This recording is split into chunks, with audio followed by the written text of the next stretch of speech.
Blog Talk Radio.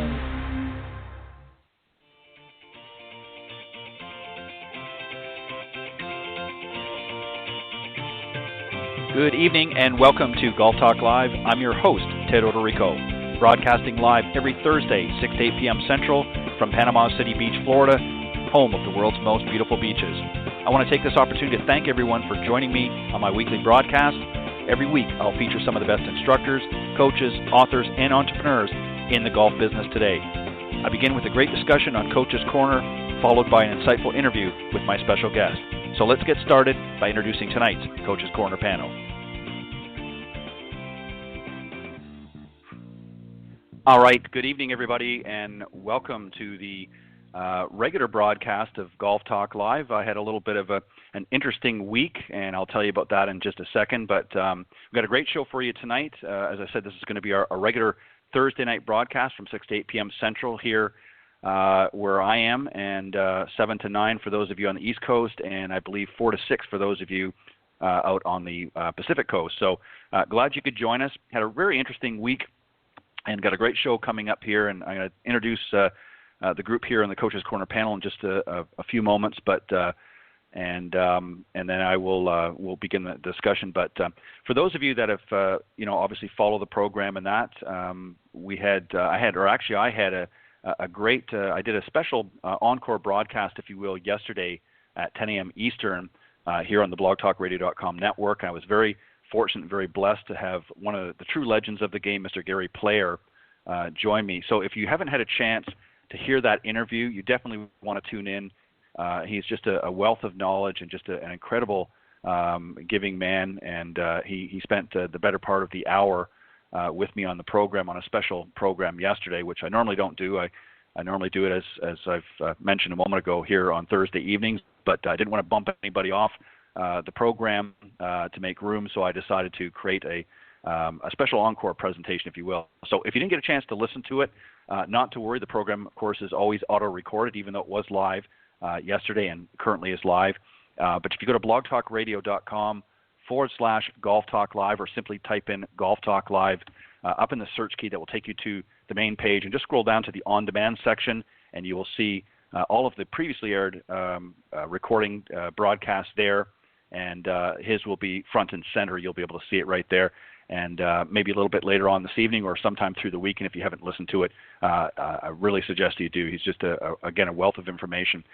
And I'm doubly excited for a couple of reasons. One, I was able to do the show yesterday, but he very graciously is going to give his time again. So he's actually coming back on the other show that I do next week. Next Tuesday morning, he's going to be joining Cindy Miller and I on the Women of Golf show. He's going to be alongside a young gentleman that we had queued up, and coincidentally they are familiar with one another, Steve Colton, who is the VP of Sales and a co-founder of Encore Golf, and of course Mr. Player is an ambassador for Encore Golf, so it worked out very, very well. So he's going to be coming back on next week, and that airs here on the same network, but it'll be Women of Golf, not Golf Talk Live. So you go to blogtalkradio.com/Women of Golf this time, and that will be from 10 a.m. Again, a special edition next week, 10 a.m. to 11 a.m. Eastern. So you want to make sure you check out that if you missed yesterday's broadcast. But either way, you can check them both out there, and I think you'll really enjoy some of the discussion that we had.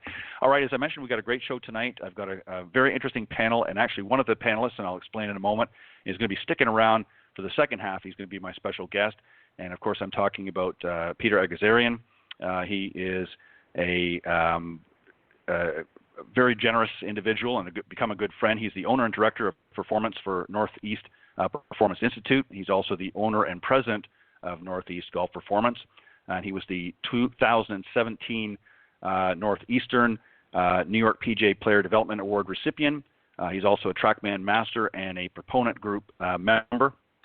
And also become a good friend is Jamie Leno-Zimron. She is an instructor, body worker, and consultant, and she is also an Aikido 6th degree black belt.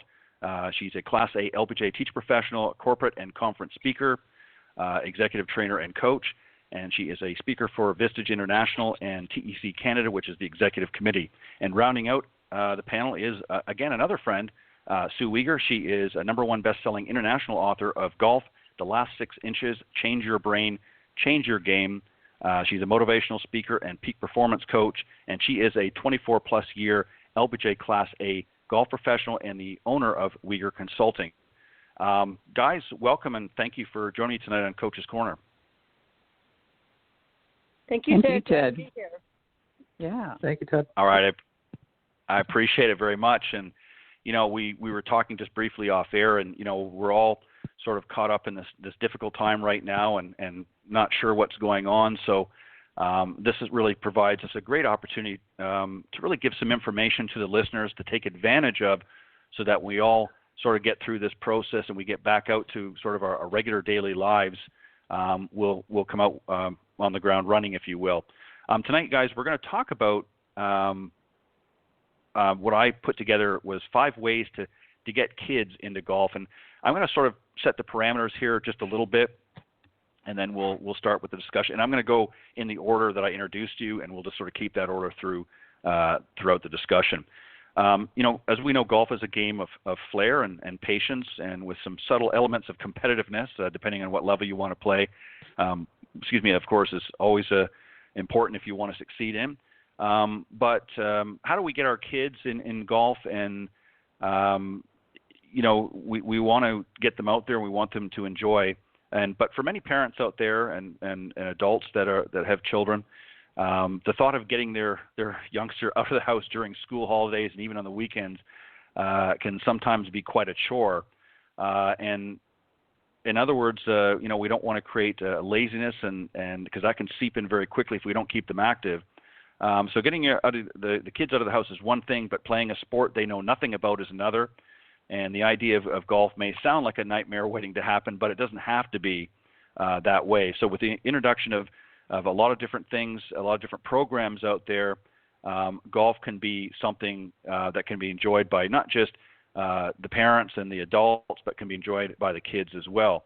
So one of the things that, Peter, that I want to start off with is, and I think this is crucial, we're not going to get into the sort of the teenage years because that's a little bit further development, but obviously we're talking about from very, very young, maybe up to, let's say, 10, 11, 12. We'll sort of cap it off there for our discussion for clarification. But one of the things that I think a lot of people need to understand if you're going to get kids in, their attention span is very, very short.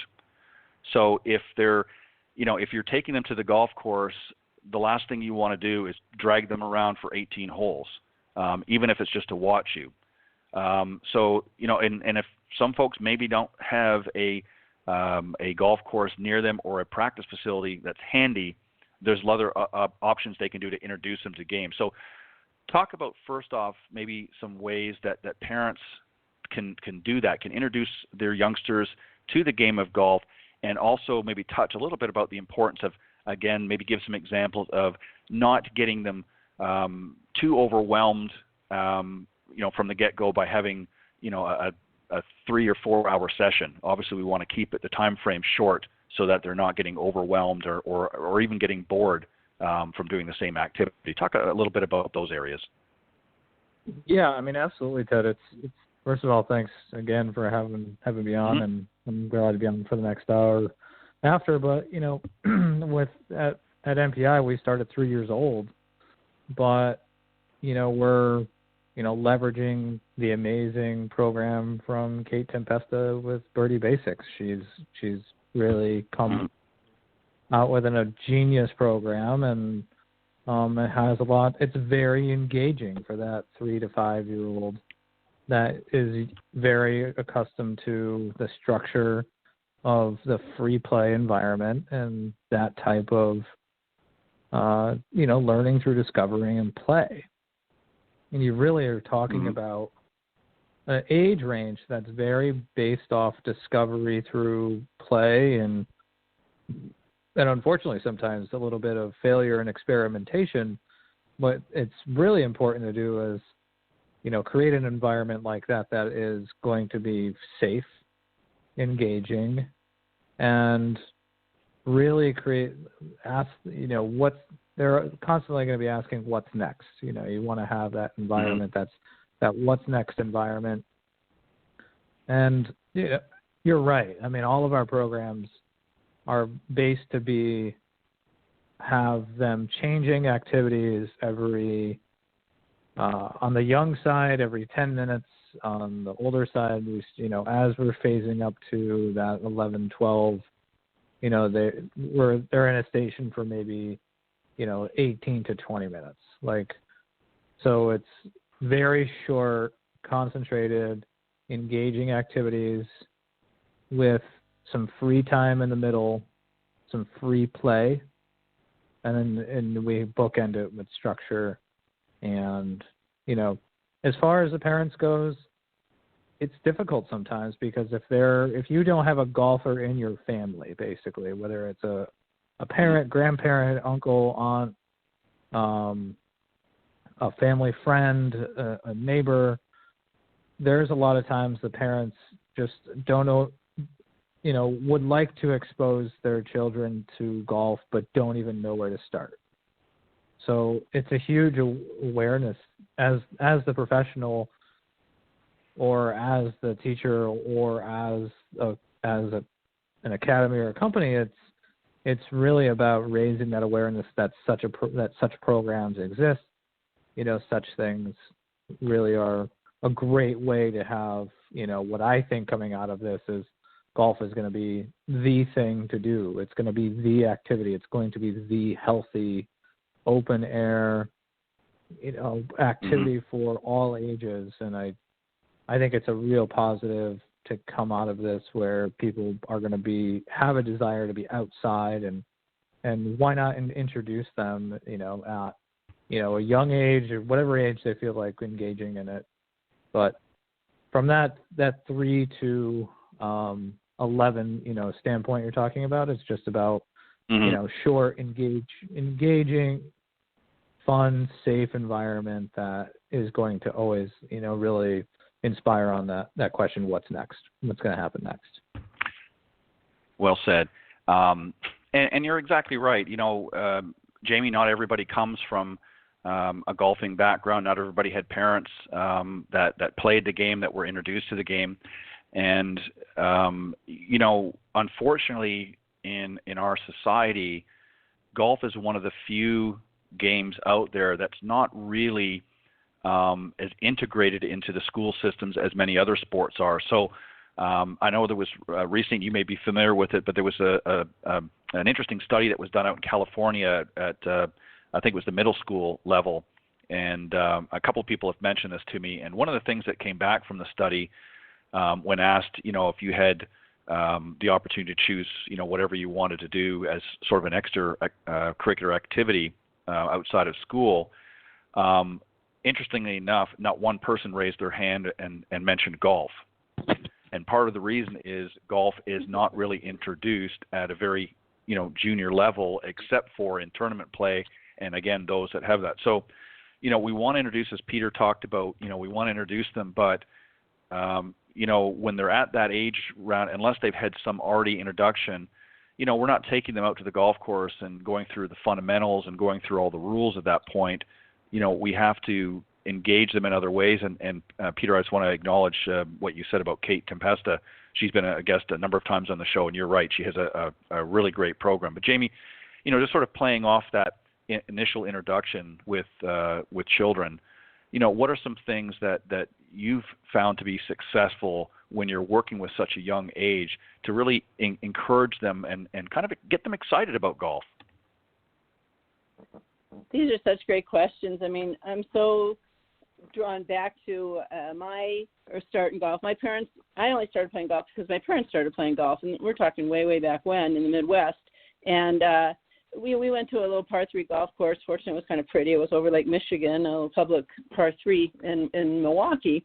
And, there was no instruction. We just had a good time. It was like kind of some family time, and it was pretty out there. And I schlepped my clubs, right? There was no carts. I think it's really important that we make it physical. The kids are carrying their clubs. They're trying different shots. It's just experiment. It's having fun. It's learning together in a sense with mom and dad, not just being taught top down. I think that was something really, really important. And, let skills develop, I would say, and for sure make it fun and physical. something that I think that we need to be creative. So, for example, something that I teach my adults actually is when we talk about the golf swing, when do we use the word swing? Well, we talk about swing sets, right? And so then I talk about a swing set. You have these big, heavy, iron things, and they're concreted into the ground. You have to have stability. From that stability, we can have this thing hanging down from the middle. We put you sit in there, and you can't get started by pulling with your arms. You have to use your feet, right? So now we can start to get into using your lower body, and then, you go back, you go through, and you pass through that center as much as you go back, and then you let go, and you get this acceleration through, and back and through. And so then I thought to myself one day, well, this is a very good metaphor for adults. Why don't we actually do this with kids? So how fun, and this is what I mean about creativity, and do a golf session, especially, younger kids, even bigger kids at 3 to 11, whatever age group, and go to a park. We're on a swing set. Let them swing, have fun, talk to them a little bit about what's going on with it, teach them a little something, and then in the grass in the park next to it, you've got all your, fun golf stuff that you can use, right? And there's so many great companies that have come out, Swag, all these kinds of things that have just a lot of fun ways for kids to be learning golf. And so to make that connection, like from a playground, so you go and you swing, you play on the playground, and you learn some principles and about balance and about using your lower body, and then just go right over, and now let's connect that to making a little swing with a club and having fun games. So I think that those are just some ideas about ways that we can become creative and make golf really interesting. It relates to their real lives. What's a little kid's real life? The playground, a swing set.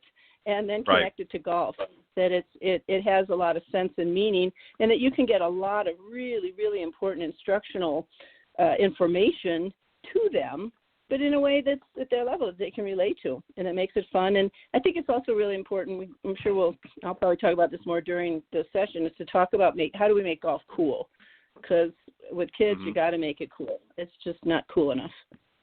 Not kind of run around active enough, and it's not cool enough. Yeah, you're exactly right. Well said, Jamie. Sue, the other side of it, if you will, and unfortunately, I'm sure we've all experienced this at some moment throughout our careers, where you get sort of what I like to call an overzealous parent who thinks they've got the next Annika Sorenstam or Tiger Woods or what have you. Plug in whatever player you want. And, from 3 years old, they've got them out there, schlepping the golf bags around, and they've got them really, integrated into sort of a hardcore program at a very, very early age, and to the point where it's very aggressive. And that's not good either for the game. If you look at most other games, and then I'm going to actually eventually get to a question, but if you look at most other games, whether it be, baseball or football or soccer, it all starts out with something very innocent, very fun, kicking the ball and not worrying about getting in a net or over a post or anything. It's just out playing with one of the components of that particular sport. It might be tossing the baseball, not worrying about gloves or what have you. And so it's a very easy, very gradual, as Peter sort of pointed out earlier. But there's those out there that take a more aggressive route. What can we do as a profession? How can we sort of scale that back? And because the problem that it's creating is burnout. You're getting junior kids coming up there that are getting so aggressive and so, in there. What can we do to sort of, re-educate the population? Say, let's make this fun. Let's make it interesting. We want you to come out and play, but we want you to make sure that your youngsters are having a good time and having some fun. Yeah, I think it's a great question, and you're right. We have a lot of, I teach a lot of juniors, and I have a lot of players that play at the U.S. kids level, and I go out and watch them play, and I observe others' parents watching their children play, and I'm just amazed how the parents, like you were saying, they're just overzealous, or they'll get upset if their young child makes a bad shot, or I even had kids.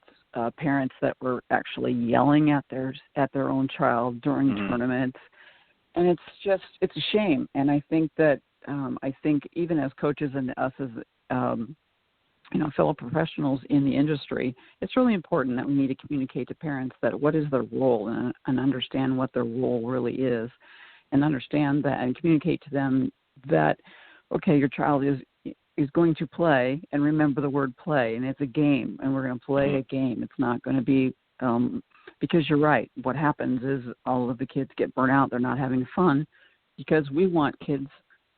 The reason most kids get in the game because they like it because it's fun. I mean, it's a game, and unfortunately, a lot of parents ruin it for them. And I think the most important part is, set some expectations for the parents as a coach, especially when maybe you've had them going through some lessons, going through helping them, and then the parent decided, well, you know what, we want to get them into U.S. kids tournaments, for example.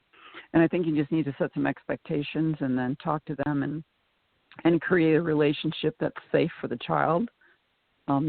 Especially, like you're mentioning 11 and under, because it's not emotionally safe. It's not emotionally safe when the parents are overzealous. And I think that's one thing that we just really have to stress really so much with the parents and the kids, because you're right, they're just going to burn out and they're not going to have any fun. And when kids aren't having any fun, they don't play very well. And as we know, we talk about childlike behaviors, and they're once they lose that childlike kind of mentality, they lose their creativity, and when they lose their creativity, their skills decrease. And I think that's really really important to just, again, communicate to the parents, set some expectations, and make sure that the parents really understand what their role is. Yeah, well said.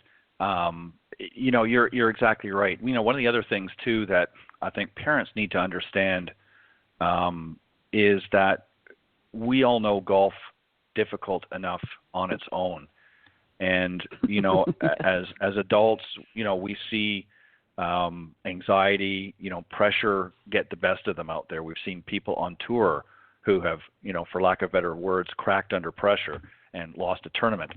So when you're introducing your children and you're sort of bringing out some of those aspects very, very early on and not letting them to develop and enjoy it and be enthusiastic about learning and overcoming some of the different challenges that they're going to be faced with, because they are going to be faced with challenges.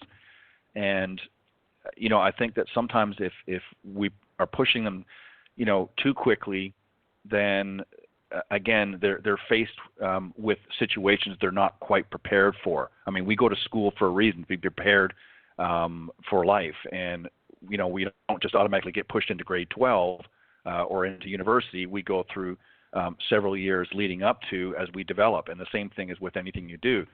And, another area, Peter, that I want to touch on, which is not so much the development, but it's an important factor as well. When I grew up, and maybe some of you experienced this as well, we didn't have the advancements that we do with golf equipment. I got a sawed-off, driver, and I think a 7, 8, 9 iron or something, from my dad when I first started out, which is not always the best thing. And there's a lot of great products out there that are available to the junior market. So maybe touch a little bit about equipment, about the importance of making sure that if your kids are and again, we're advancing the ball a little bit. We're not so much talking about the 3 to 5 year olds. We're talking about a little bit older that have started to develop specific patterns of understanding the game, and now we're ready to sort of fit them out with something. There's some options out there for them. Talk a little bit about that and the importance of making sure that what they are using is going to fit their style and their body at present. Yeah, I mean, we're really fortunate as coaches right now to have, the U.S. Kids system at our disposal. If it's not for utilizing or purchasing their equipment, they are the first ones that came out with a, standardized recommendation, and this is how long the clubs are, and if a family can make that investment at that stage, then great. If not, there's an option for them to potentially retrofit curl-up clubs like they used to do for us. I mean,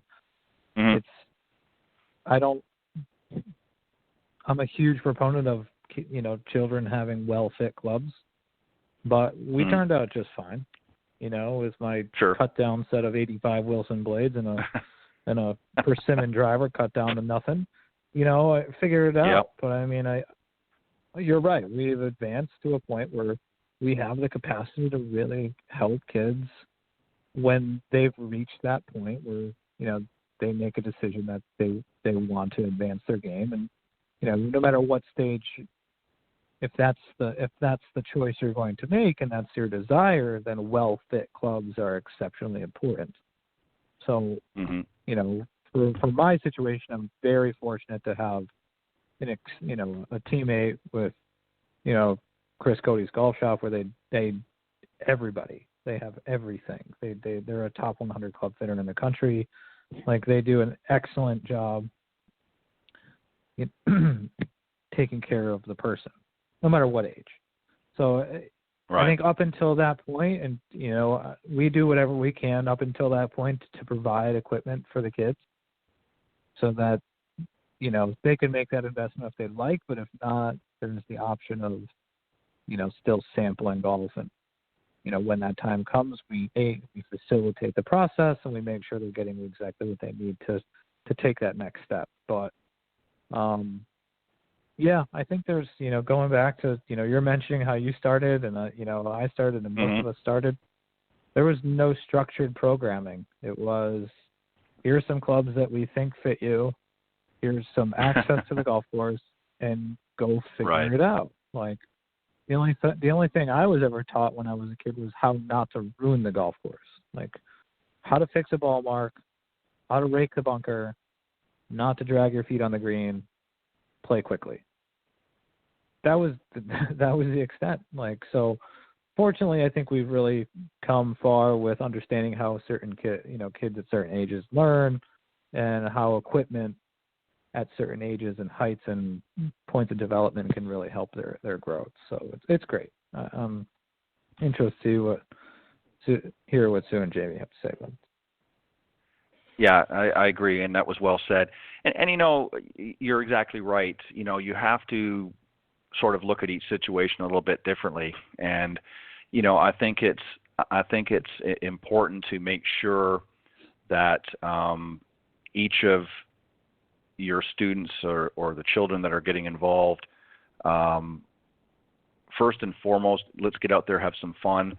Then when they express a little bit more of an interest, Jamie, to play more, then we can worry about, getting the right equipment in their hands. And even if they do have to, with technology today, even if you have to take existing clubs and make modifications, it's so much easier, again, with technology to do that today than it was, 20, 30, 40 years ago. So any thoughts do you have about equipment,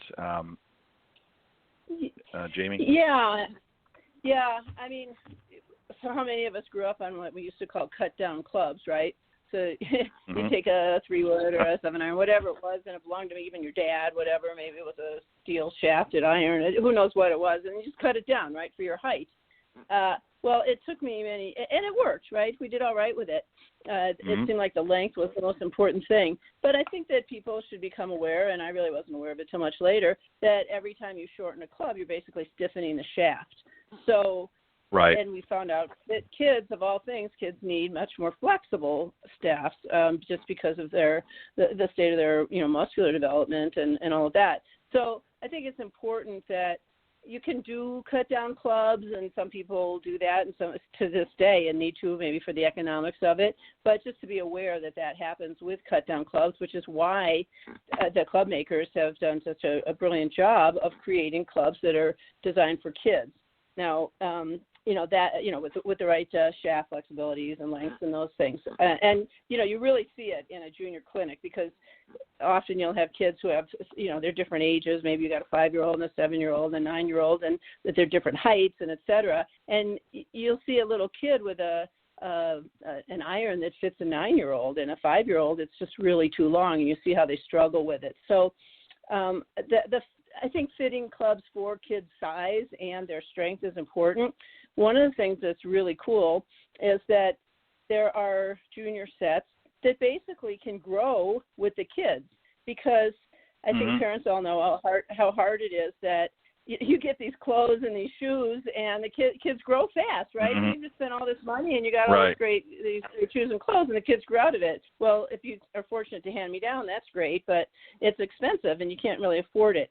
So it's even worse with golf clubs, which are, of course, a higher ticket item in the first place. But there are definitely junior clubs that can grow with the kids, meaning that, like if you think of a walking stick, there's different types of, walking poles and things that you can adjust them, right? You can make them longer. You can fold them. And so you can do that with shafts. You can make them longer. You can, in a sense, prolong the life to a few years rather than a few months or maybe just one season of golf clubs. So, I mean, really hats off to the club manufacturers, and they really have and continue to pay attention to developing golf equipment that works for kids and that also works for their parents' budgets, basically. Yeah, and that's important. That's another really key element to this is budgeting. Golf is, unlike many other sports, is a little bit more costly, and I think that's also a reason why. Particularly if they have not, especially if the parents were not golfers themselves and haven't really had that exposure, that sort of burning desire isn't there as strongly as maybe, what we might have experienced growing up. So when they're looking at from a cost factor, sometimes that can be a little bit of a deterrent as well. Sue, I want to move past that question. Sorry, go ahead, Jamie, real quick. Yeah, just one more quick point on that.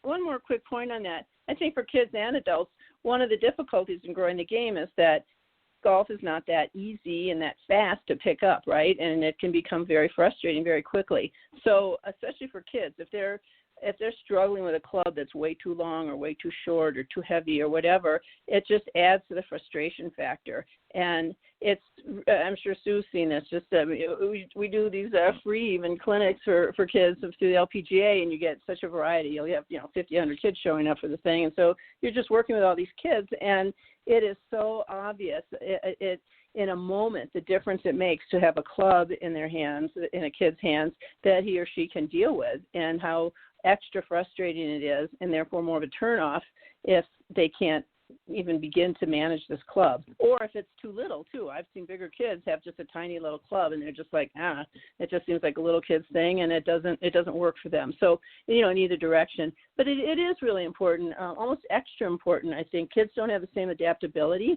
and the same sort of emotional bandwidth to deal with the frustration of trying to work with a club that just really doesn't work for them. Yeah, and I was very fortunate. Once I got past my adolescent years, I grew very fast, and I was pretty much as tall as my father. So I was able to step into his nice brand new set of clubs really quick, which he didn't like too much at the time. But I didn't have to worry about getting too many modifications. Sue, I want to move past, and I want to talk about another area, and that is really to give them time once they do get to that stage, and we kind of touched a little bit already on this, but to give them time to really perfect their swing.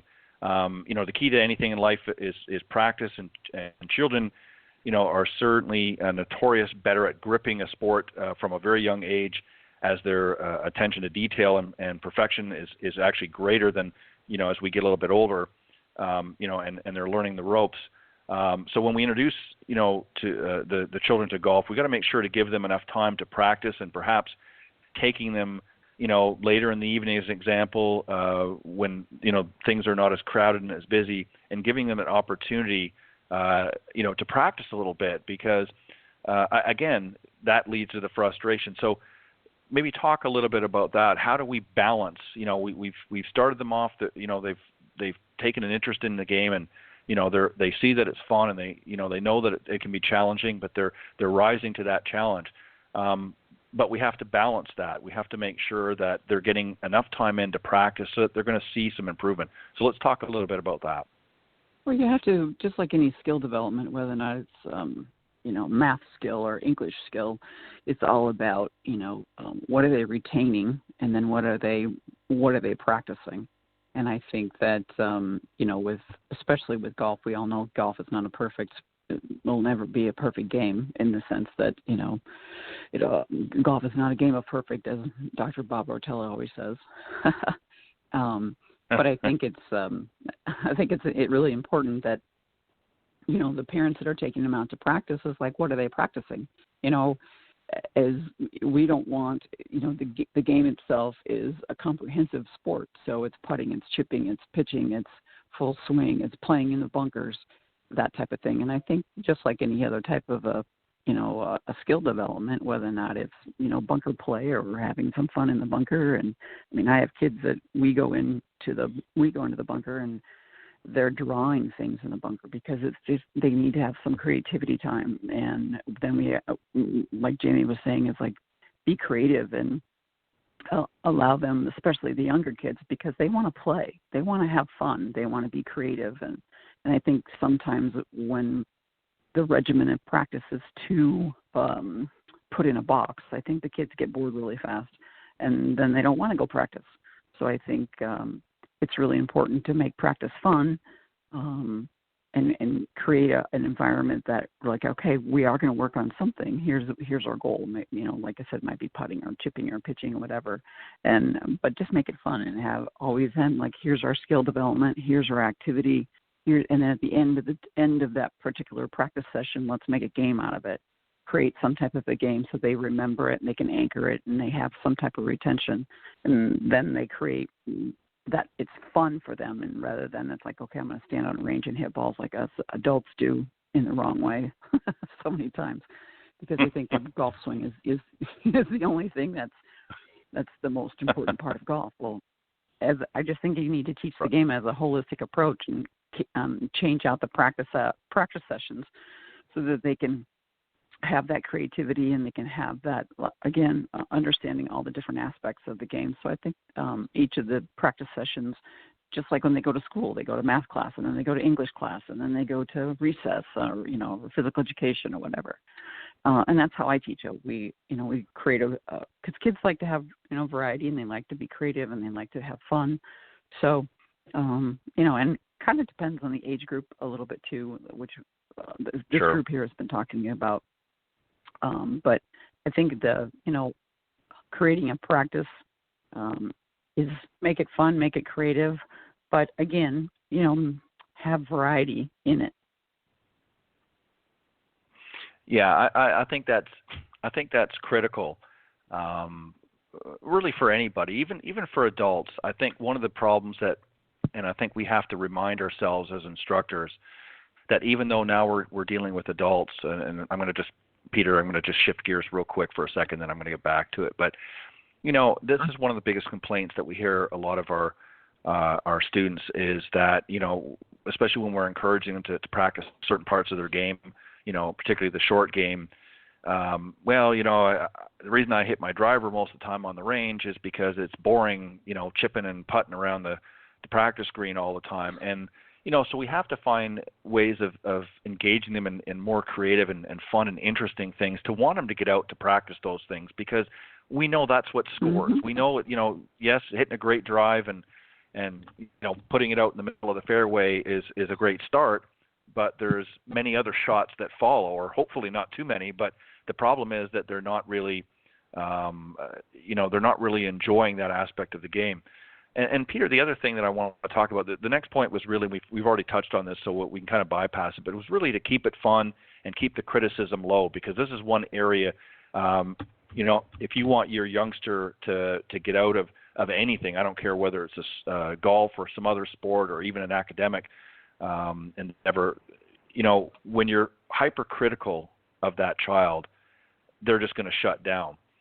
But there's another area, too, that I think is equally important, and maybe you can touch a little bit about this, is that it has to be the child's initiative. In other words, it's okay for us to introduce them to the game, but it has to be their, you know, not so much insistence, maybe not the right word, but it has to be coming from them, whether they choose to continue on. And this goes back to what we talked about earlier about, you know, pushing them too much. It's okay to give them a little nudge, but it really needs to be the child's sort of initiative to say, hey, you know, I'm really liking this, Dad, Mom, you know, what have you, and I'd like to get more involved. Talk about from that angle of it, why really it's important for that to happen. It's the most important thing.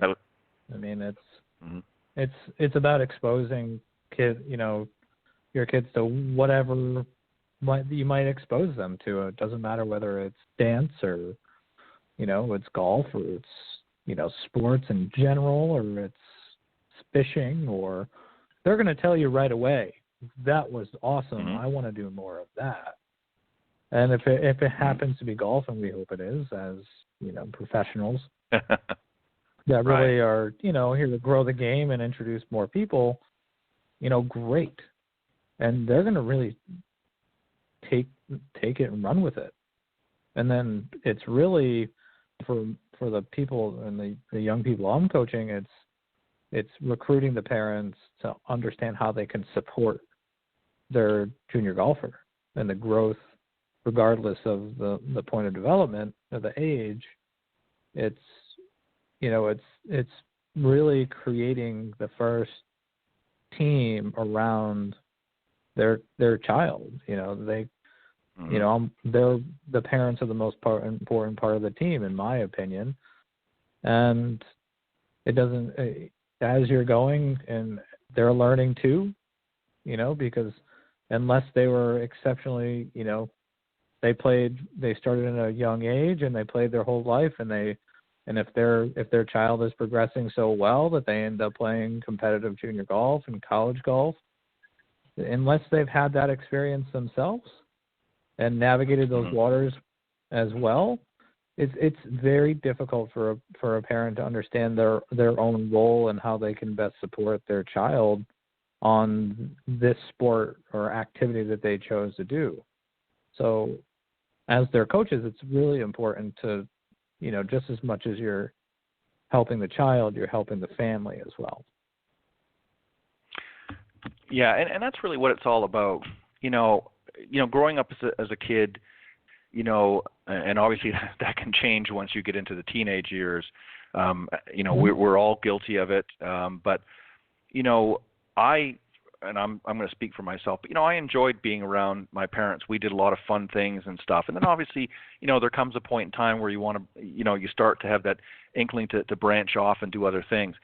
But there's, you always hope that your parents are going to make fun activities and do things that you're going to want to be a part of. And if all of a sudden they're, stepping on the competitive gas pedal too quickly, and it's not really something that you've initiated as a child, then suddenly that, the fun factor goes way down. And, the other thing that parents have to take into consideration is they might lose interest in the beginning. Maybe they've gone out and they've tried it a few times and felt it maybe wasn't right for them.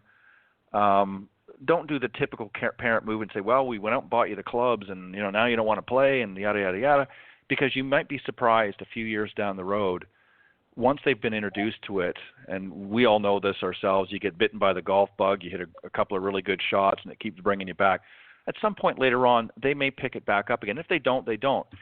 But I think that's a key thing, what you just said, Peter, is I think that, you have to make it fun, you have to make it interesting, but you have to let the child sort of lead a little bit in that area. Jamie, I'm going to let you start the last segment off, and then Sue, obviously, and Peter, you're welcome to join in as well. But and what I mean by this, and of course I'll explain it, is speaking in their language. This is a problem too in all aspects, not just golf, but children need to comprehend an idea before they can really attempt at anything. And as a parent or as an adult guiding that particular child around a golf course, as an example, a key area is learning patience. And explaining to them, again, depending on their age, it needs to be age appropriate, but in a language that they can understand. Again, golf can be difficult on its own, and there's a lot of very challenging and terminology that can be used that they're not going to understand. So again, it has to be appropriate for their age. But touch a little bit more, if you wouldn't mind, Jamie, to start off with, and then I'm going to get the other two to sort of join in the discussion as well about really coming down to their level. Sure. Well, I think that this is an issue no matter who we're working with, learning styles, translating language concepts, what you're doing so that it meets your student, no matter what age they are. And surely it's a lot different when we're talking about younger kids as your students. So, for example, like a swing set, there's an example where they have an image, they can actually do an activity, you can talk about it and see we go this far back, we go this far through, we come here, and then we let go, and we get we go faster. You can talk about going faster on the way through instead of acceleration, for example. So these are certain things. I kind of have an advantage, but others can use it in some ways. Being a martial artist, I often, even with my adults, I bring a sword, my samurai sword, not a sharp one, but it's very, very similar to a golf club. Well, it is because, the handle of a sword and a golf club, and then the blade of the club is very similar in length and everything to the shaft of the club, then the tip of the sword, the face of the club. Well, I mean, I can't tell you, I got kids' interest so fast. They are swarming around me. All they want to do is hold the sword. And so when I show them how to, like I even have them bow to the golf club like you would bow to a sword, just sort of sheath it and draw it and address the ball with it just the way you would like a samurai taking the sword out. I teach them to be ninjas in order to teach them. How do you teach kids to stand still and be respectful while the other person's playing? Well, you're a ninja, don't move, don't make noise. So things like that, that again, make it cool. I have a whole, routine about how they hold the club and address it and make a swing and complete their shot and in balance, and I've turned it into a kata. Kata is the word for martial arts. So because martial arts is like pretty cool, and I just sort of imported those kinds of concepts and practices into golf. Well, now they're all about it. They think they're martial artists. Well, that's really cool. So another thing is that, when you think about mini golf, we know what that is, but it's so important, do this with adults too, make mini golf courses. What does that mean? And mini golf challenges. So let's say you've worked on a putting skill or a chipping skill. Well, so now you go around the putting green and the chipping green, and you set up take 2 tees, make a little tee off spot, and pick a certain kind of chip shot or pitch shot you want to work on, and then they go and they putt. And so it's like they're playing a little mini course, and they can even create the courses, which is nice. Tell them they're golf course architects, right? They're learning how to do that. And then they have a competition with their friends and things like that, so that, you engage them, you engage their creativity, and don't just tell them, you set it all up and tell them to go do it kind of thing. Let them be involved in it and scale things so that it's doable, it's learnable, it makes it more fun. And one other thing I would mention is I don't know if anybody's ever done speed golf, which is like running and golfing, yeah? So kids like to run. How great to incorporate, sort of like fitness stations and running. So maybe you, at the end of the day, or when you have the kids out there on the golf course, let's say you take a hole or a practice hole, and you can have them run and then stop and make swings. Maybe you make fitness stations. They run to here where you've got a little tee marker set up. They've got some fitness, and you have a lot of fitness using the golf club. They do that. Then they hit a shot. They pick up their clubs. They run to the next one. So it's making practice much more fun, much more active because they've got energy. It's not like, oh my God, they're doing this adult game that they got to stand around too much. And incorporate fitness, incorporate running, incorporate things like martial arts or whatever you can think of to do that makes golf a lot more active, a lot more engaging, more creative, and scaled, and that turns your junior programs into something super special. Mm-hmm. Yeah, exactly right. And Sue, just to add to that, something else that, has sort of crept up, in addition to some of the other typical games and programs that are available for golf, things like foot golf has come out where, they're incorporating, sort of a soccer type mentality, and, they're using a soccer ball, and they're still playing it very much like a golf hole. And some of the courses have actually adapted for that, where they've actually got, a target, if you will, near the green, and you're advancing the soccer ball the same as you would your golf ball. So there's a lot of different things. But again, sort of learning to speak the language, if you will, of that particular child is critical. Do you want to add some thoughts or points to that particular topic? Yeah, I think it's important, like Jamie says, is make it fun. It's all about fun. And I think variety is really important for kids that are under 11 years of age because their attention span is short. So setting up different, stations like Jamie was saying is really important because their attention span is short. They're learning something different. And as we all know, within schools today, our physical education programs aren't, what do you want to call, required, or a lot of, I have 6 to 8-year-olds that don't know how to skip or don't know how to throw a ball.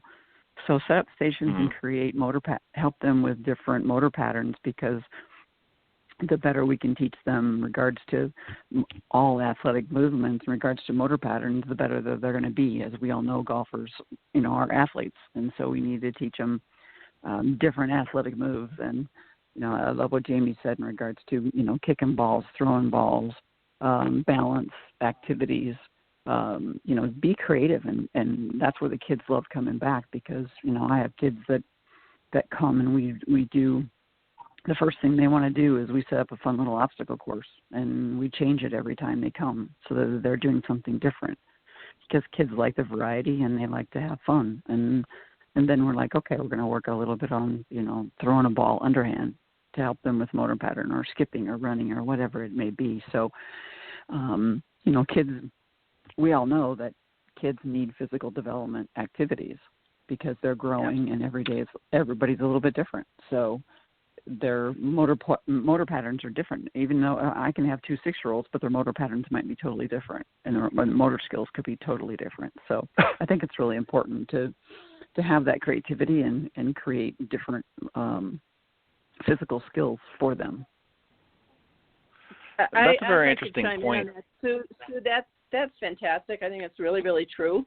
And I just wanted to say, here on my little neighborhood street where I live in Truckee, there's a lot of kids. And you should see during the COVID crisis, right?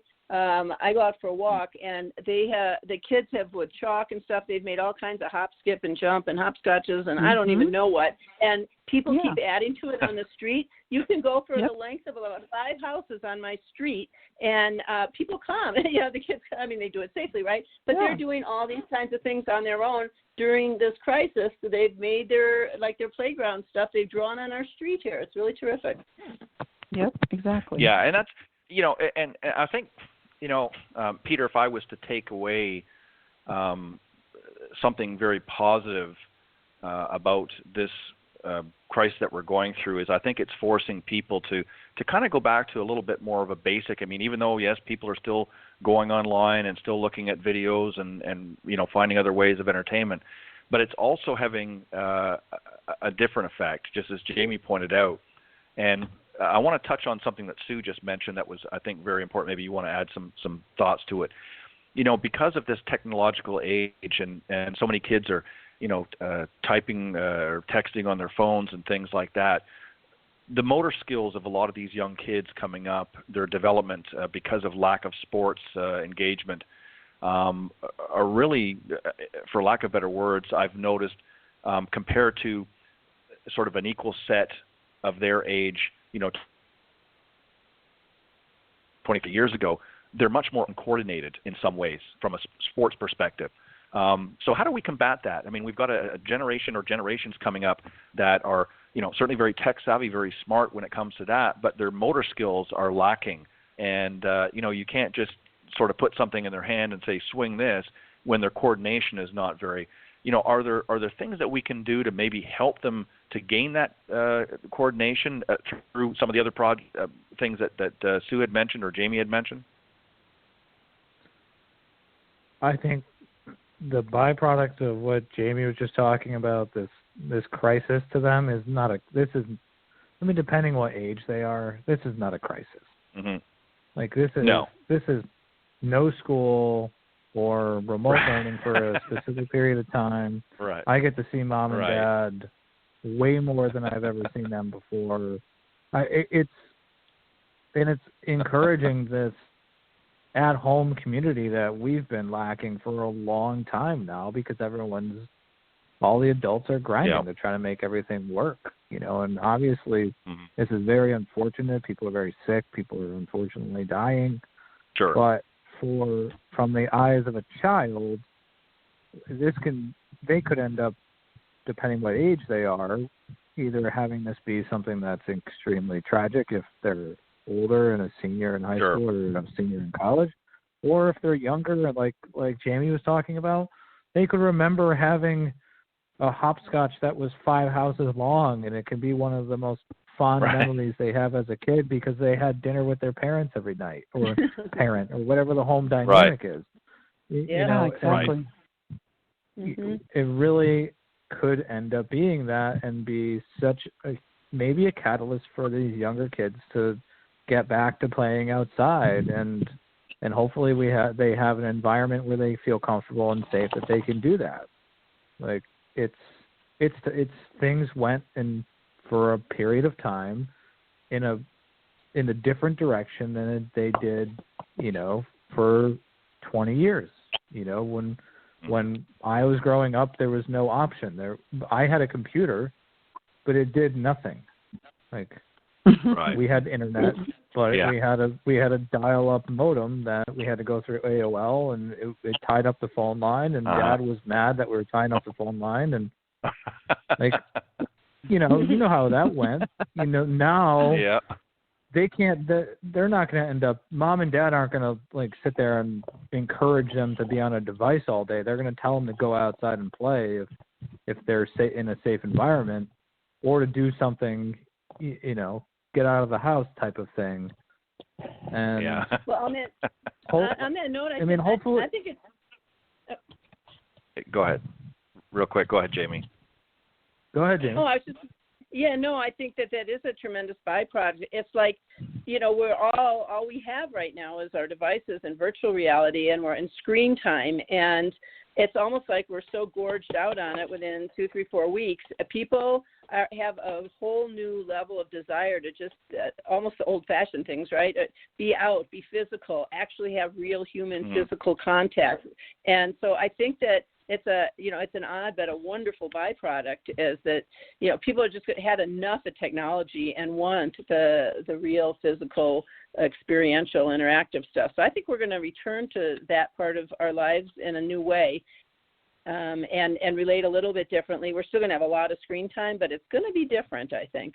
Everyone's appetite we're itching for, for the real stuff in that regard, not just the virtual reality. Yeah, you're exactly right. I'm going to enjoy being able to shake someone's hand again. Never mind, give them a hug. But it's things like that we've taken for granted for so long. Right. And the day I can go to the grocery store without wearing a surgical mask will be a great day. Yeah.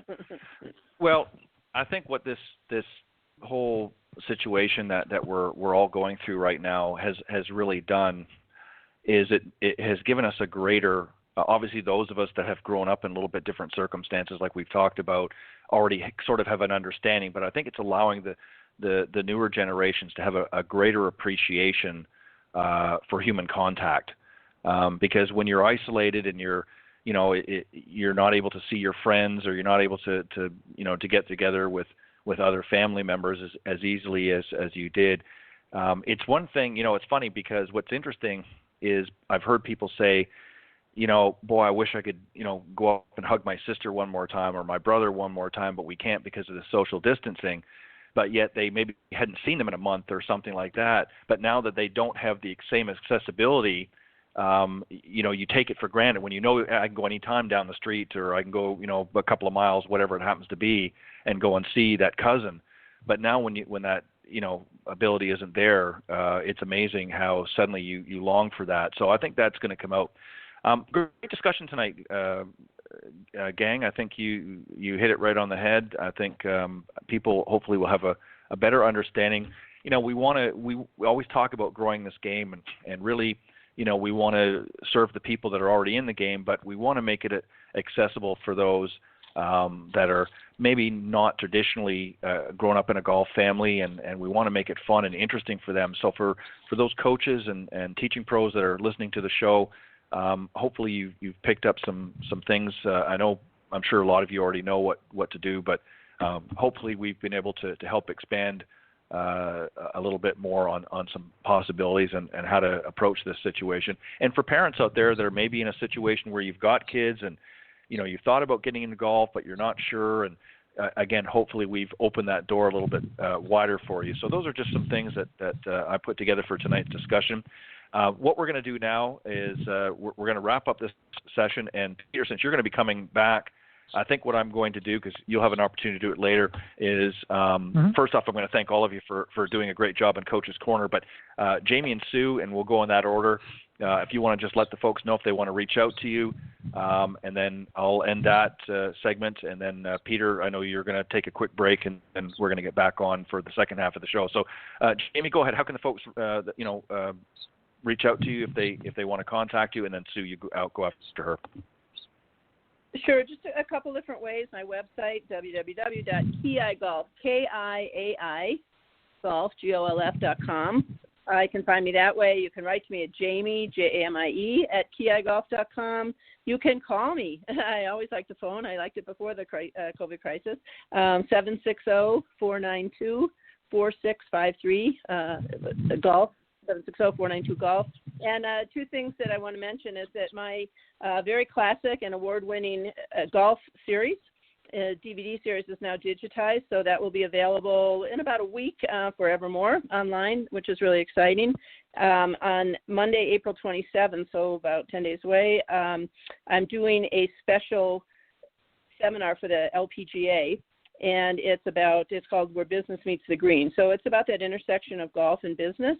It's going to be a really cool seminar. I'll post a link, Ted, if you don't mind. It's from 2 to 3 Eastern Time, sure. 11 in the morning till noon here on the West Coast. So that's April 27th, Where Business Meets the Green. And the other thing I want people to know is that I am offering online golf lessons, and I'm doing them on a pay-what-you-can basis. So, if you want to make a time with me, write me an email, give me a phone call, and pay what you can. And we can do some really great online, I do some great golf fitness, swing patterning, mental game, all of that, and pay what you can. Perfect. Great way to wrap it up.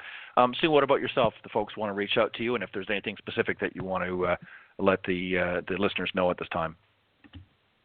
Yeah, you can reach me. Same thing. I like the phone. My phone number is 480-392-6563. Or you can reach me at swieger@gmail.com. It's my best email. And my website is www.swiegergolf.com.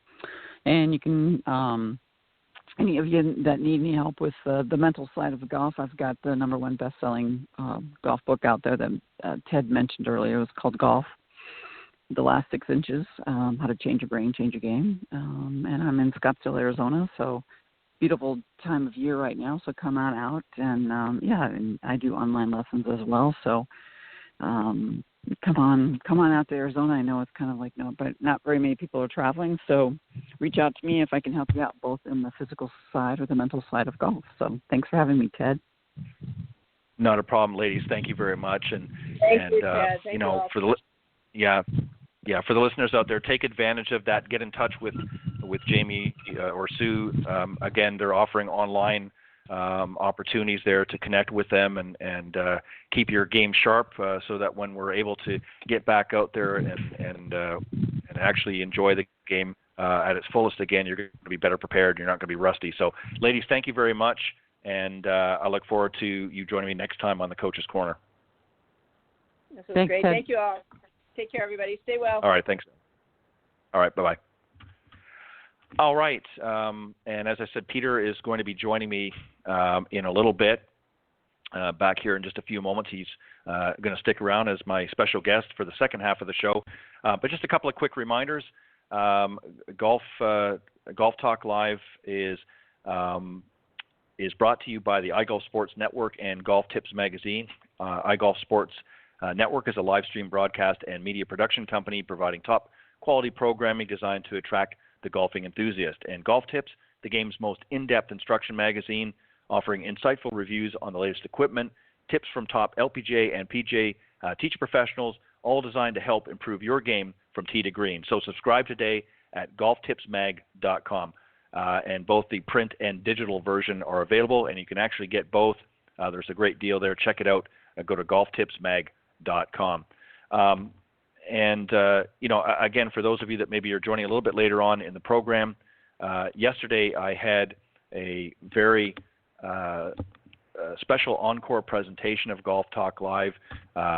Normally, as I mentioned in the beginning of the broadcast, that the show typically airs 6 to 8 p.m. Central here on the blogtalkradio.com network, but I had an opportunity to put together a special show, and my guest was, of course, the legendary Gary Player, and he joined me yesterday morning at 10 a.m. Eastern. So for some reason, if you missed the broadcast and you weren't able to tune in live yesterday, you can go to this link, blogtalkradio.com/Golf Talk Live, and you can go just scroll down the page just a little bit to the on-demand section, and all of the shows that I've done up to this point will be there, but Gary's interview will be up at the top, and you can listen to it in its entirety after the end of this broadcast, or maybe sometime on the weekend when it's convenient for you. But you don't want to miss it. Gary is obviously a legend of the game, and just has so much insightfulness and so many years of business. And what was really interesting, and you'll hear this when you go and listen, but we talked a little bit about physical fitness. And for those of you that have followed Gary's career for any length of time, you know that he is a big proponent of good, healthy nutrition, but also physical fitness. And it was very interesting for those of you that aren't aware. He is 84 years old this year, and he was mentioning yesterday on the program that he can still leg press 300 pounds at that age, and is still shooting 72 out on the golf course at that age. And that's pretty incredible for a man of 84 years old to be able to out there and be hitting par virtually most of the time when he's out there playing. That's a very rare thing, and that's a testament really to his fitness regime that he's been doing. In fact, he at the end of the show yesterday, he actually was meeting with his personal trainer. So just a very interesting, insightful interview. So I hope you take a chance. And then, as I also mentioned, Gary will be coming back and joining another gentleman, Steve Colton, who is the VP of Sales and also a co-founder of Encore Golf, who Gary is an ambassador for. They'll be joining me on my other broadcast, The Women of Golf, which airs every Tuesdays, typically from 9 to 10 a.m. Eastern, but we're going to make an adjustment for next week just to accommodate the guys. It's going to be airing next Tuesday, The Women of Golf show from 10 to 11 a.m. Eastern Standard Time on the blogtalkradio.com network, and the link for that is blogtalkradio.com/Women of Golf, or just type in Women of Golf, and that will be a live broadcast featuring both Steve and Gary next week, so you don't want to miss that. All right, I see that Peter's ready to come back on board after a very short break, and he's very graciously sticking around the second half for my special guest interview. So let's welcome back the owner and director of performance for the Northeastern Performance Institute, or NPI for short, Mr. Peter Egazarian. Peter, welcome back. How are you, Ted? Thank you. Great to be here. Yeah, long time no hear. Well, thank you again. Yeah, thank you again, Peter, for stepping up. As I was mentioning to you, Gary filled in tonight. I had originally had another guest schedule, and unfortunately, with everything going on, they had to cancel out. So Peter very graciously offered to give his time, and I'm actually really glad, because I planned on having you back on as a guest regardless, but this actually worked out very well. And I know there's a lot of things that you want to talk about tonight, because you've been doing some great things. You've been teaching up in the Northeast for a long time, and you've been developing a new project over the last year or so, and you touched on that last season. Why don't you sort of bring everybody up to speed what it was that you did, because you were obviously doing something else before, obviously in golf, but you decided to venture into something new. So let's sort of set the groundwork, if you will, and then we'll talk about some specific things. Yeah, sure. NPI really was a byproduct of, really organically coming out of the work I did for really the 20 years leading up to it, and specifically the 8 years prior to really April of last year, pretty much a year ago. This week was when my wife and I sat down and we said, okay, we're doing this. We're moving. It's time. This is a great opportunity. I'm from Connecticut originally. I really haven't lived in the area for very long, for almost 20 years. So, really, the incarnation of it goes back, I would say, to 2011. And, I was working in the seacoast of New Hampshire. That's 13 miles of coast, right around the Portsmouth area. And I joined just a gym down the street, just because I wanted to get in a little better shape, do whatever. There was a trainer there that happened to be from, Dover, where we were living and where the gym was, and just kind of moved back, just had gotten married. And most recently was the assistant fitness director for the Chicago Bears, and was with the Chicago Blackhawks and the Buffalo Sabres, and, just a really, and he happened to be a TPI guy, and really exposed me to, that was the initial exposure to TPI and that team approach. And we teamed up for the, 2.5 years after we met, and, help golfers, get better basically through our work together. I went through TPI in January of 2012. And then we moved over to the Berkshires. I spent 6 great years in the Berkshires, and, teamed up even more, expanded the team, had some great people that I was, collaborating with. Our current mental coach that's on our team, NPI, is Katrina Steady. She was actually a person I grew up knowing my entire life. We reconnected. So she was coming up to Williamstown and doing workshops for the players that I coach kind of 2-3 times a golf season.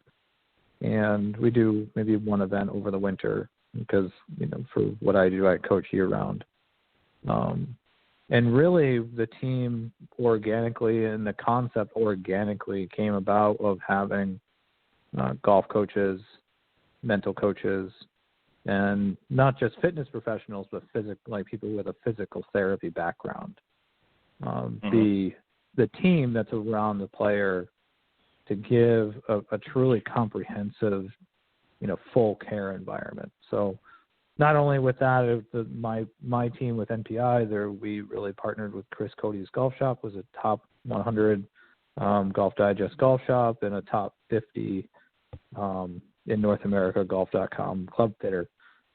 So we really have pretty much every aspect of helping a player develop and enjoy the game covered with, 2 facilities in Connecticut. And we'll be, adding a third for 2020 here shortly. And then, I've had some other people reach out to me, and, even though we're going through a crisis right now, I've taken an opportunity to grow the business even further. So, from comparative to what I had been doing, it's a lot bigger to, right. We have 8 coaches that work for NPI right now. They're on the team, the team of, physical therapists, mental coach, the whole thing. So. Well, what's interesting, really, I remember when we talked about it last year, and you said really one of the things that you wanted to do, and why, you were really passionate about, moving forward with this, was you really wanted to create an environment so that, and certainly, for all levels of golfers. I mean, as you know, what really you've created is available to the top 1% of golfers already. Mm-hmm. I mean, when the players out in the PGA or LPGA Tour, they've got the mental coaches, they've got the physical therapists, they've got all of these different components, nutritionists, and all of that's available. But for for many of the other golfers out there, they're coming to a coach for this, and maybe they're going in the gym and they're doing all things. So really, you became very creative in saying, you know what, we want to create an environment so that golfers of all levels can have the same access to that same level and quality of not only some great instruction, but the other components that are equally important in their own way. And you've now wrapped that up in your product or your brand, if you will, NPI. And that's really what you've done, is you've put it all together. You put all these pieces together, and you've developed that in your business model. Yeah, exactly. And it's just something that made sense to me. Just as a person that that had Northeast Golf Performances. The company that's been based out of Massachusetts, still have the studio in North Adams. It's an old paper mill. Great, I would say, learning experience, like having that business, growing that business to what it's become, and using that as almost like an incubator to have that as a jumping off point, because what we're doing right now might have more people involved, but we're not, like, I am not doing anything, or I'm not guiding anything that hasn't been done already. Granted, on a smaller scale and not under the same umbrella, but all the programming that is into our especially our private coaching, our group coaching, a lot of the youth programs, it's been, 5-6 years that they've been, not longer executed on. So really, you see different evolutions of the same program coming out now in, being executed by NPI coaches and myself. So it's not like we weren't a bubblegum company trying to make candy bars. We're not we're not doing something outside of our realm here. We're just continuing to do what we've always done and what we've done well. And I'm just most excited about the team of coaches that we have on our team. It's really a team because everybody does work together. During this delay here, basically, we've had, 2 Zoom meetings a week. We text and talk on a daily basis. Everyone's just a great person and professional as a bonus, and everyone's been such a great team player, and continuing to work on whatever they might be working on to be prepared to really be full go once we can, come out of this crisis together. My team's been amazing. I can't thank them enough, and understand that we're going to come out of this in a better place than we went into it. Right, and I couldn't agree more. And Peter, one of the things too that this break we're referring to it is allowing people an opportunity to maybe get some things done. For an example, in your case, you've got your team together, through a variety of different technology, because right now, obviously, and I'm assuming that the current state right now of NPI is obviously you're respecting the stay at home and sort of the quarantines that have been put in place throughout the nation, and obviously not only for your students' safety, but also for your team members' safety. So you're not able to utilize to its full capacity, but you're using, through technology, you're able to communicate with one another, meaning your team members, and really fine tuning and reassessing and that sort of thing, so that when the proverbial veil has been lifted, you're going to be even that much further ahead. Now you're also, because I know I mentioned this to you on the phone the other day, that you've also been sort of taking advantage of this time to sort of help educate through online mediums. What are some of the things that you're currently doing right now while you're sort of a stay-at-home business, if you will, to sort of educate the people out there that are going to be involved or have been involved with NPI. And I'm obviously referring to your students. You've been doing some things I know I've seen online. Talk a little bit about some of the things you're doing. Yeah, the timeline of this break or delay was really preemptively called on my part. Actually, we shut down March 16th, which was way before really anything was formally put in place, just because of a lot of uncertainty. I know I was teaching 10 to 12 hours a day. I was coming in contact with a lot of people. And we have our daughter's 5 months old, 6 months old. So, the concern for her was very real, and, anybody else in, my own well-being, not my team's well-being, but, that day was kind of for me, especially a hard stop. I got a text message from a friend that I really respect and, kind of knows some things, and it was a hard stop. Like noon, 11 o'clock, I think, 11 a.m. On the 16th. I just text everybody who was coming the rest of the day. I text everybody emailed, corresponded with everybody who was coming subsequently for the next week. That it was, we're moving to I use Coach Now as my online coaching, remote coaching platform, and I shifted everybody that was wanting to do that onto Coach Now. And, I told them, listen, let's keep talking. We're still playing golf in Connecticut. It's been deemed essential for now. I've played once. I thought it to be fun, nice to be out there. Different context, there's no holes. But yeah, it's given us an opportunity to, I started the NPI podcast myself. I knew it was something I wanted to do. I've been, having been a guest on your show and learning from you and learning from being a guest, I knew it was something that was just a great way to discuss a lot of important topics, to get an awareness out as to what we were doing as a team and as a company, and to really have taken these first 20 episodes to highlight members of, my team, because I just think they're great, professionals and people. Some of the people in my network that I just think need to be, kind of recognized and highlighted, and help people understand what people do, what they've done, what they do now, what their thoughts are. There's been people on the podcast so far that are on our team that never have been on a podcast, and they've been professionals for 40 plus years, and they have they've been the most accomplished, PGA members or whatever whatever field they might be in.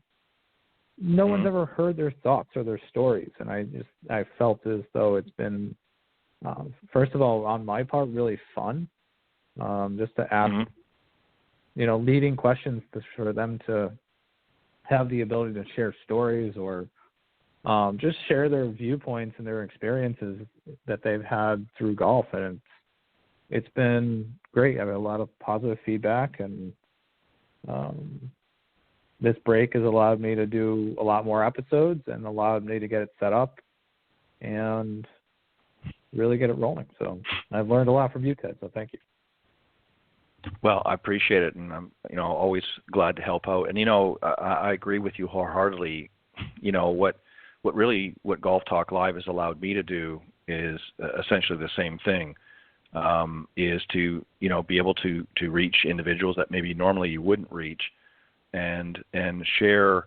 In my particular case, obviously I have a different agenda, but in my case, I look to showcase individuals like yourself and of course Jamie and Sue and many of the others that have been on the show, and really allow them to do just as you said, to share their story and their expertise. And I hope that particularly through not just the guest interviews, but the Coach's Corner, and this is one of the reasons why I started it, was really to allow other professionals in our side of the business to really exchange and share ideas with not only the audience, but with each other. I mean, I've had many guests on Coach's Corner that have said, wow, I never thought of that, when listening to another guest. So, it's given us an opportunity as a group to really share amongst one another as well as sharing with the audience. So I concur with you, and I appreciate the kind words as well. So moving forward now, what are some things that you mentioned a few moments ago that there was a sort of a third development, if you will. So talk a little bit about that. Obviously, is construction still going on that facility, or is that slowed a little bit as a result of sort of the current environments, or is it sort of I won't say full steam ahead, but is it moving forward as we speak? Yeah, I mean the Performance Center in Portland is full steam ahead. They've been working on it diligently.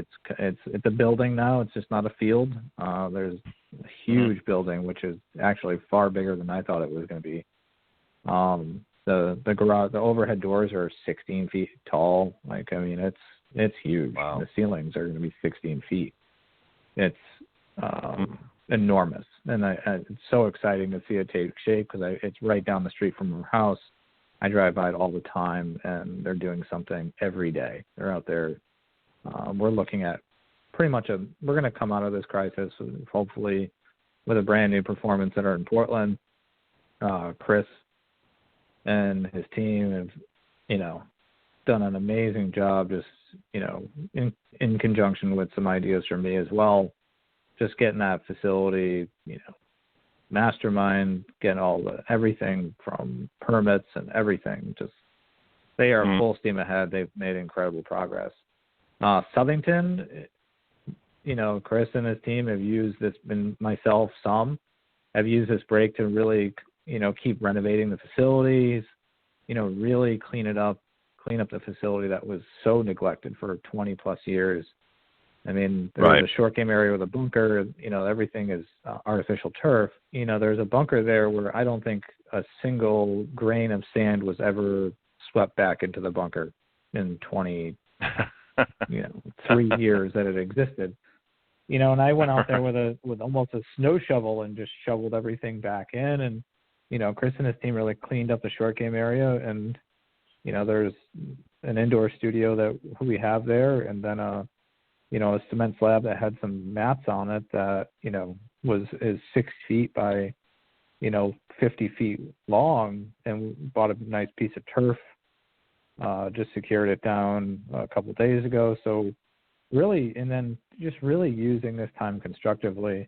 The third location is going to be, just something that we're going to be really servicing a golf course in the area for pretty much just 2020 to help them bridge the gap to a new operator.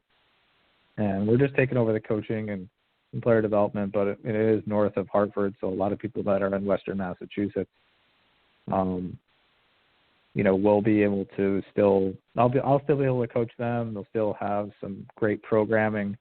It is a public golf course that's, in the north side of Hartford.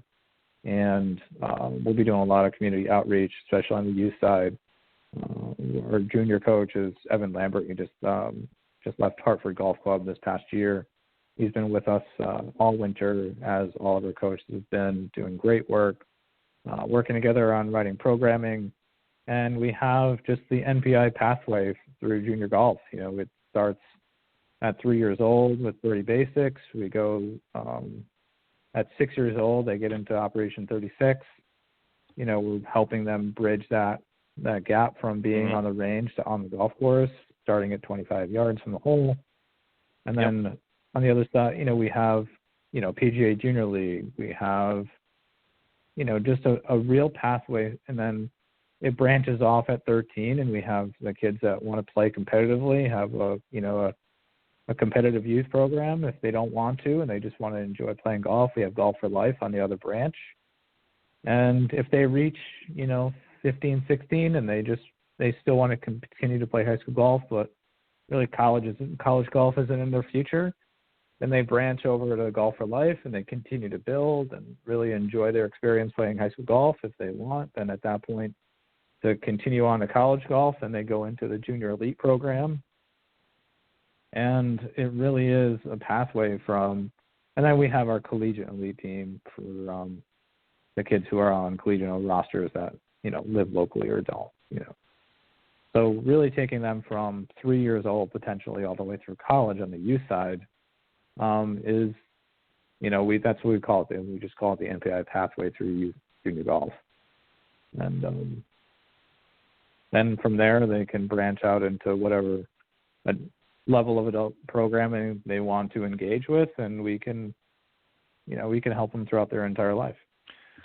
And that's great. That you've got so many options there, because that's something too that and we've talked about this before on the show on Coach's Corner, that there's a lot of, and we touched a little bit about it tonight. For parents that maybe don't know where to start, and you've got sort of a stepping stone for each evolution of the game. I want to talk about just a little bit, if we can, Peter, for new golfers coming into the NPI experience. You mentioned you've got a variety of different team members in that. And let's say somebody wants or is interested in more of a full coaching experience. So it's not just learning how to hit the ball and all of that kind of stuff. You've got the physical components as well. Do you put them through an assessment program, and is that something that the team works together on, that assessment? And obviously you might do certain assessments and so how does that process? So if I was to come in as an example as a brand new student and wanted to sort of get the full experience of what was available, give me an idea, sort of walk me through the process. What would happen? Sure. It starts with, just an initial contact, either through the website or somebody that's referred to us by just somebody that heard about us or an existing player. It starts with a phone call. I'm big on picking up the phone. I'm not very big on exchanging emails. If I get an email from an interested person, my next email is, when can we schedule a short call? And right. The phone call can be 5 to 8 minutes, but it's going to really gather that needed information in 5 minutes instead of 8 emails. And then at that point, we can schedule. What we do as a team, we offer a free initial meeting, basically in an evaluation, and whatever team member needs to be there can be there. So if we're having a conversation that they're just recovering from surgery A or just had injury B and really needs to work on their physicality, or they have the conversation of, well, I'm getting a little older and I'm losing distance. Our physical team, Jennifer's there, I'm there, or if it's another member of our team, it's one of our coaches, and it's whatever other person really wants or needs to be there to best facilitate that person getting the care that they need to accomplish their goals.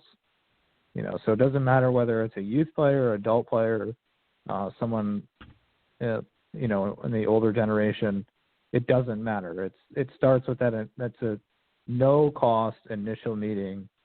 It's generally about 40 minutes to an hour, depending on what the person really needs. Sometimes, if it's really comprehensive, then we go 2 hours and they're going to spend 45 minutes with me, take a little break, and then go see Jennifer in the wellness center, and spend whatever time that they need to spend together to get a good handle on where, they need to go with their work. So, but this, again, there's no upfront cost. Like, we do whatever we can to have at least a conversation be accessible to people. Well, I think that's important too, because a lot of people come, when they're coming for a lesson, and they kind of come with sort of a preconceived agenda, or sometimes they don't know what they want. And I think it's good to have that that dialogue with the various components, again, depending on what their specific needs and why they're playing, and why they want to continue to play, or if there, as you said, if there's some injuries or physical issues that are maybe preventing them from getting the best enjoyment out of that experience. You've got that covered as well. So let's say, as an example, you've now done this assessment, and let's say, physically the person's fine. There might be some things that you might, or your team members that are on that end of it, want to help them with to improve certain physical areas to get, again, a better result. Now is the time, once you've done that initial consultation, you're moving forward, you put sort of a program together collectively and say, okay, these are things that we feel are what we can work on. We're going to work on the playing side of it. We're going to work on the physical side of it, and so on and so forth. Now you put, as a team, you put together a plan, present that plan, to the students. Say, okay, here's the program that we're going to do. Is that essentially how it works? Yeah, we take into account everything, like the time commitment, monetarily, what's going to make the most sense for the person, right, and what's going to help them get where they. That's we say we're going to get you where you want to go. You talk about goals or whatever, but that's the way we say it. It's you're here. We're going to help get you where you want to go. And through what we've seen, during our during our conversation, seen what you're doing, and telling us where the place you want to go, this is the plan where we feel like we can best help you. And we're here to help people. We're not here to sell them a product. We're not going to try to hard sell them on a program that they don't really need, or is going to put them in an uncomfortable situation where they feel like they have to say no because it's fiscally not, feasible for them. So it's everything's taken into account. It's our offer to help. It's never really and it's interesting because I use personally, and my team has really adapted it to. There's no lessons with us. There's coaching sessions. And every program, from the conceptual side, has a certain number of coaching sessions that are included, and you space them out however per the plan. But within that coaching program, they have up to 6 hours of supervised practice where they can come be with one of our coaches, if not myself. It's a 2-hour block. You come for as long as you want. You're working on. We have stations that we rotate through, and it's all included in your program. And there's not an additional expense to it. It's about the player having a structured practice environment where they are working on together with the coach that they have, and working on all aspects of their game. Like, especially in Southington, we're really fortunate to have a putting green, short game area, a couple trackmen, in a great facility all in one place, and we can really cycle everything through just as, better than being at a golf club, really. So it's really that environment that we set up where it's, if it's the conceptual side only, they're working on their concepts and their mental game and, all of these things that you're working on in session, in addition to, if you can only come for a half hour a week, great. I have some people that come for, 4 of the 6 hours that they potentially could come to because they want that level of engagement. And those supervised practice sessions become very organically a community in themselves because it's a lot of like-minded people who just are there to improve, and it's all different levels. And then, a lot of times the better players end up, helping some of the players that are, at the beginning of the process, basically. And some people that have been coaching, or people have been coaching for a long period of time, 2-3 years, they're very familiar with the improvement process and have gone through it and have seen, have benefited from it. They're communicating with people who are kind of in the beginning stages of the process.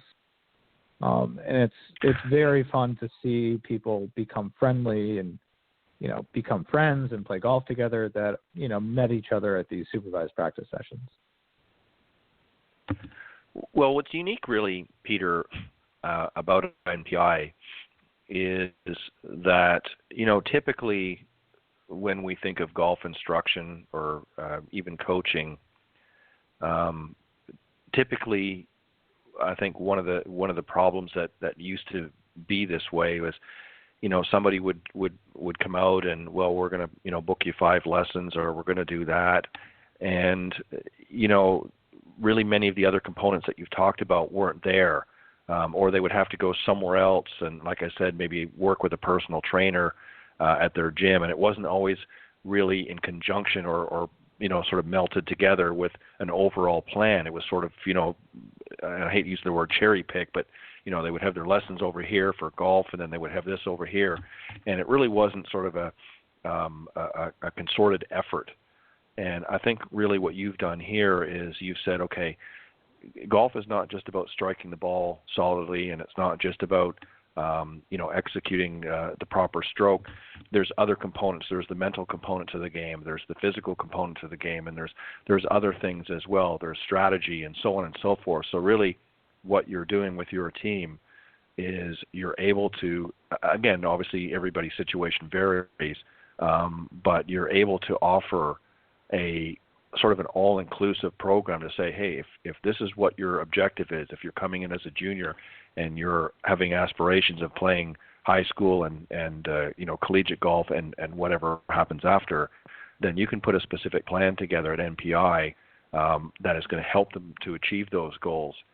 And conversely, if you're getting somebody that's even further developed, you can again take them to that next level. Or if somebody just wants, as you said, it's more of a lifestyle. It's not necessarily that they want to get into high competition. Maybe they want to make it a game for a lifetime, but they just want to get better at it. Then you can customize something for them that can help them achieve that. That's falling within their budget too.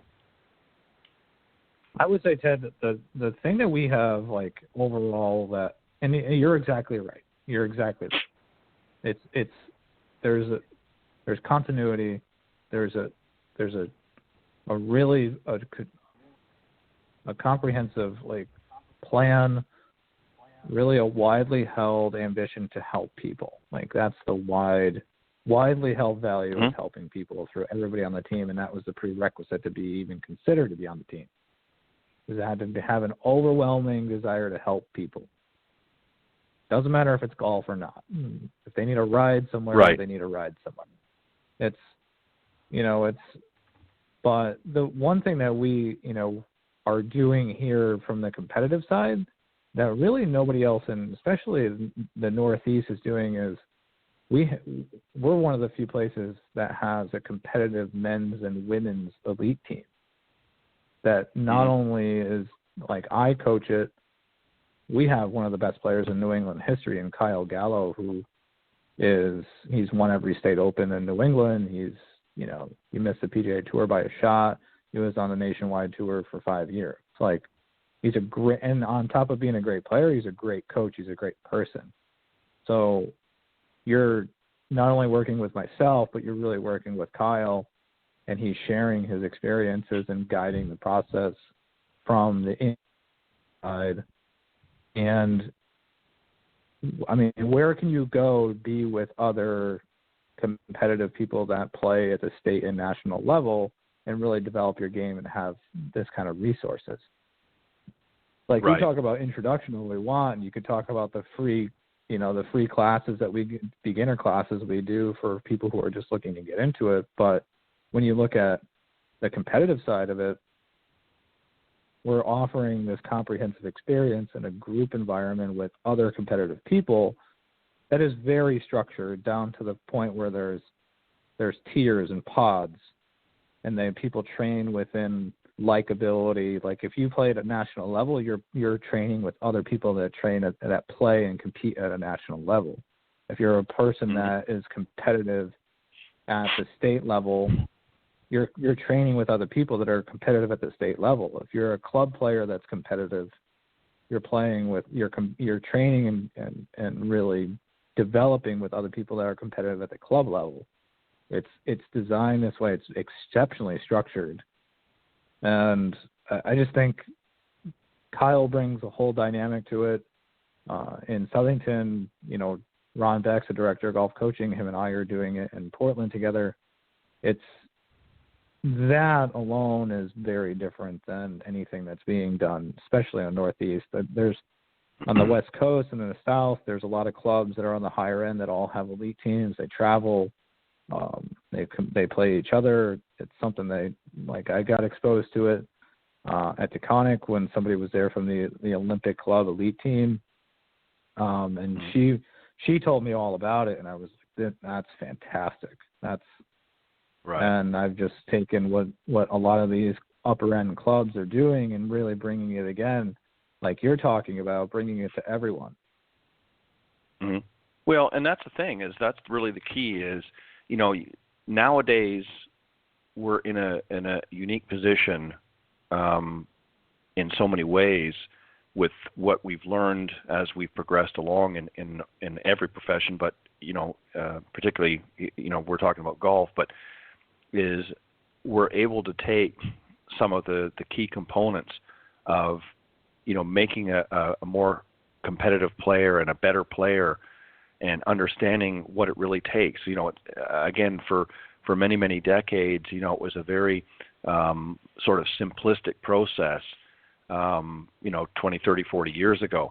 But now through advancements, not just in technology, but advancements in understanding of what it takes to become a highly competitive or a top player, you're now able to offer that to a much broader, it's not just for the top 1% anymore. It's now available really to anybody that wants it. And again, through customization, you can make it affordable to everybody as well, and do other things, not just about competition, but other things as well. So I think that's fantastic. Peter, I see we're getting close. Believe it or not, I can't believe both hours went by so fast. But I want to give you an opportunity. Yeah. We have good conversations. Yeah. That's good. Well, that's true. But I want to give you a few minutes to do two things. I want you to, first off, let the listeners know, for the time being, obviously they're not able to get out as much as they want to, but they can still be in touch. They can be, looking at some of the information. Tell them how they can, where they can go to get more information about NPI, and then also if they're interested in taking advantage of some of the opportunities with online coaching and stuff right now, how they can go about doing that, what's the best way, and then how they can reach you. Yeah, thanks for having me on, Ted, and I'm glad I could fill in here. People, they visit the website. It's gonpi.org. All our programming's right there. You can pick first which location. Portland's in the eastern part of the state. Southington's in a little more in the western part of the state, but they're both very centrally located in the state of Connecticut. If you see a program there's a contact form on every page. You can reach out. That goes to me directly. And I try to get back in touch with people as quickly as possible. If you'd like to reach out via email, it's just peter@gonpi.org. If you'd like to give a call, the phone number is 860-996-0800. And if I happen not to answer, just please leave a message, and I'll be back in touch with you very quickly. But if you're interested in taking advantage of the remote coaching right now, I know some people are still playing golf or your homework on your game. Send me an email again. That's peter@gonpi.org, and then I'll send you an invite. We can communicate, and we can work out some kind of an arrangement where I can coach you remotely for the time being. And if you happen to be somebody that is interested in a coaching relationship, we can have an initial conversation, and once we come out of this, we can get together and make a plan together. But again, Ted, thanks a lot for having me on. I appreciate it very much, Peter. As always, it's a pleasure. And just very quickly, when you've got the other facility, you said going to be coming online at some point this year, do you have any? I mean, obviously, given our current situation, do you have an understanding of when you anticipate that to be completed? Yeah, the golf course we're going to be servicing will be the third location. That'll be the pretty much end of May, beginning of June, and I think that's a realistic time for anyone coming out of this. At least from their standpoint, you're dealing with. Right.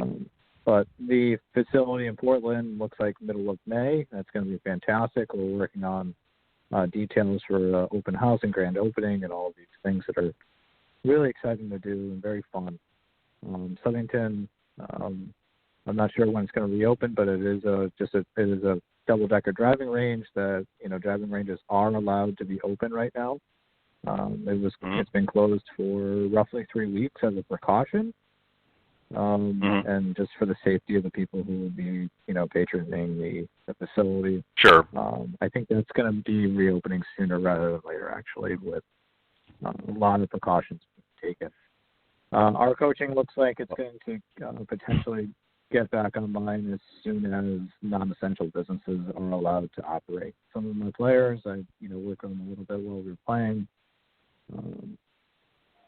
Right now, you could give some lessons with some social distancing, and I think for the sake of everyone's safety, we're just going to hold off and work, remote basically, I've been remote coaching everybody I was working with over the winter and have been working with, setting up relationship with some new people. But my coaching coming out of this is going to evolve to I'm going to continue to work with the people that I have been coaching. I'm very unlikely to be taking new people myself for my own coaching programs, just because the business has become something that needs my attention as well, and my team needs my attention. Right. Frankly, my family needs my attention as well. So the days of coaching 10 to 12 hours straight a day are pretty much over. Yeah, welcome to the club. Yeah, I know what you mean. All right, well, Peter, that's what I was doing, Ted. I mean, it was crazy. I know. Yeah, it comes a point you have to reassess and you have to prioritize, and that's not always an easy thing to do. But it sounds like you've got a great thing going. Well, Peter, thank you very much as always. Again, thanks for always participating on Coach's Corner, and thanks for being my special guest this evening as well. And I'm excited once, the dust settles or clears, if you will.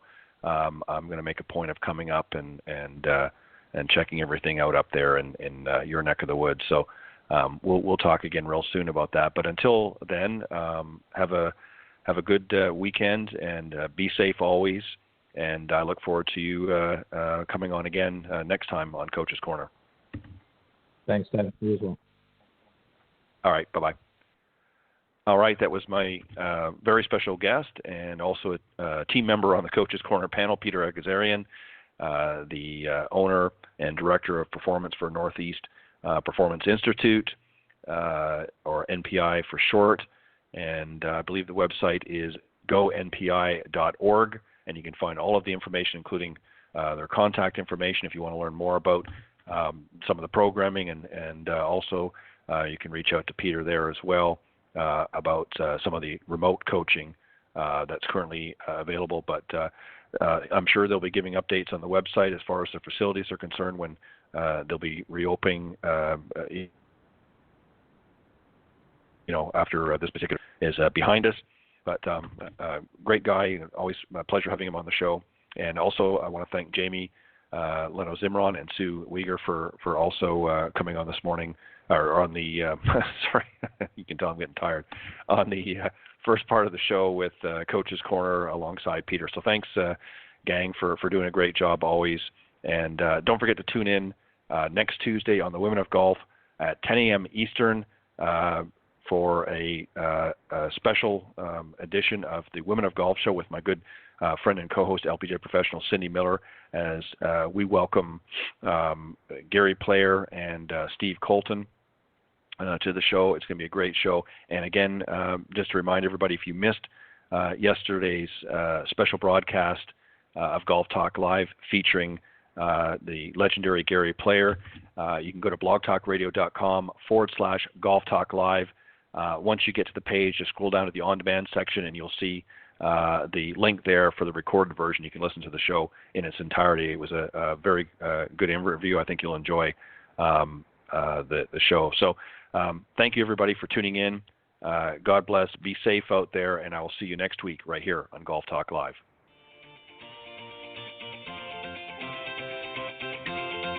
Thanks for listening to this evening's broadcast of Golf Talk Live. Remember to tune in each week at blogtalkradio.com Facebook.com/Golf Talk Live. If you can't join us live, check out the on-demand section for previously aired broadcasts, or listen on any of the following social media platforms: iTunes, Stitcher, TuneIn, CastBox, TalkStream Live, and of course, Spotify. To get updates on future shows and upcoming guests, be sure to visit the show's Facebook page, Golf Talk Live blog. You can also follow me on Twitter at Ted and Buck CEO. Remember to join me live each week for another great broadcast of Golf Talk Live. See you next time. This has been a production of the iGolf Sports Network.